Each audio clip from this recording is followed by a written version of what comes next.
CogAT, just the ability to look deeper than a composite score and understanding subscores and how important they are for our students was important as part of the whole, looking at the whole child from a data-driven perspective.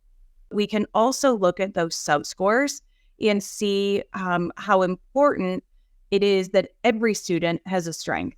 So thinking about professional learning, that I was just working with a building, and thinking about historically, we had looked at students based on that composite score, and we're looking at them vertically, and we're going, okay, here we're looking at the highest composite score in the grade level, and then going down. And I challenged them to look horizontally and to look at each child and to recognize that each child has a relative strength.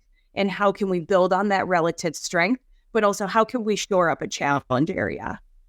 We continue to talk about how can this data, and again, not just that composite score that we've historically only looked at, but how can these subscores help us help our students? And that goes from high levels of trying to, at the highest level, trying to figure out, like, as coordinators, what do we do with this data and how do we make the best decisions for students, all the way down to the granular level, like in the classroom.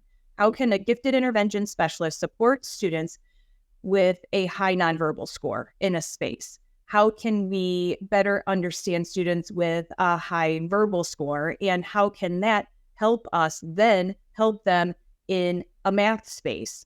So if the language is high, if the verbal is their highest sub-score and their quantitative is their lowest sub-score, how can we utilize their strength in the verbal space to help shore up and help them reason with mathematics?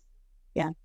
Last year, for the first time, we provided subscores for families, and it really enhanced the conversations around what does this piece of data mean for my child as far as instruction's concerned.